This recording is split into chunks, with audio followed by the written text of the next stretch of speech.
Back with another edition of SVG's Sports Tech on Demand. I'm Dan Daly, SVG's audio editor, and I have the pleasure today to be joined by Joel Guilbert, Dale Pro Audio's Technology Development Manager. Hi, Dan. How are you? Good, Joel. How you doing? Pretty good today. All right, good. I wish we were on the floor at the NAB show or maybe in the airport on the way to it, but we've gotten pretty good at Zoom, haven't we?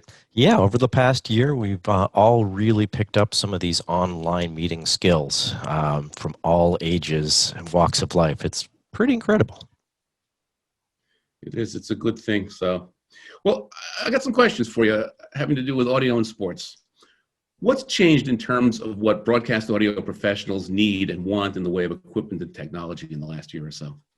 Well, one big thing that has been super important in the last year, the old chestnut that's getting worn out, is the best availability. The best ability is availability. Obviously, with all of the work being done at home, the necessity for USB audio interfaces and headsets and things are there. But with all sorts of calamities in the last year, the global manufacturing shutdown that happened last year, there's been a whole myriad shipping issues. The most recent, of course, the boat stuck in the canal. But previous to that, there's still, weeks of backlog at the harbor in LA on loading equipment. There's been a fire at a semiconductor manufacturer. And then beyond that, there's a huge international shortage for another reason. So getting product has been incredibly difficult, and it's been really difficult to provide a solution and provide an available solution. And a lot of times it requires getting to the bare technical requirements, and it might not have all the bells and whistles, but you can get them and you can get on air. All right, so I guess what you've had to do is really come up with a lot of alternative suggestions for customers. They might want one to say, we can't get that right now. Yeah, and it's really unfortunate, but you have to be honest with when broadcasters come and they need 2 units for every stadium, and the manufacturer says it's not possible. You have to find alternatives. You can't say it might be here next week. It's can you have it in hand and working? Sometimes it's in hand, at 2:00 and the game starts at 10:00. But it's still in hand. Right. Really underscores how the global supply chain problem has impacted audio. Well, one big thing that we've found that has been really interesting is that all of this remote broadcast has been possible because of the technology and the abilities to do it adequately at home. If the technology wasn't available, we'd have workarounds. People would be maybe in the studio.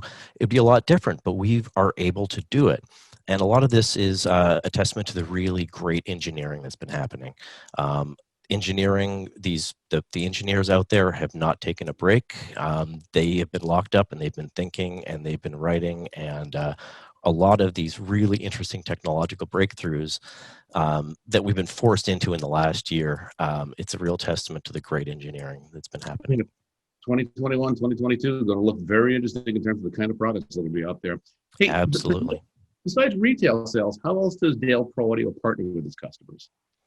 Well, we've got the RF Solutions Group that we've remained active with over the last year. There's actually a large project that you'll be hearing about over the next year that we've had a lot to do with.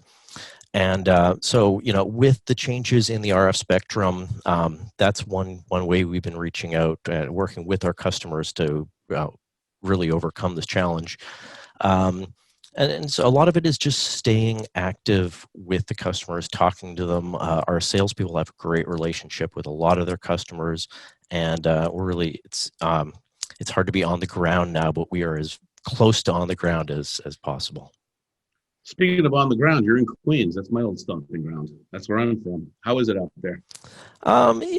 Queens is an interesting situation. Life marches on. People wear masks. Nothing really slows people down. It's kind of interesting to see some of the population in the area around the Jamaica train station. These people are more conscious of COVID than a lot of other people in the country. Speaking of which, how did the pandemic affect how products and systems get chosen? There is more independent podcasting, things like that.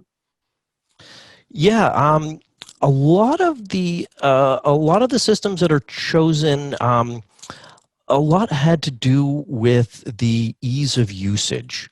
In the studio environment, there's a lot of people who are very qualified to run the equipment, to troubleshoot when there's problems, swap out cables, all of this stuff that simply doesn't exist at home. So putting together systems that have less knobs and less features, which is really difficult for us who love all the knobs and the features, has been a really important element. That old phrase, no user serviceable parts inside, do not open. Yep, sometimes it's true. And sometimes for very good reasons. Joel, thanks for taking the time today. We really appreciate it. Stay well, stay healthy. Thank you very much, Dan. Thanks for having me.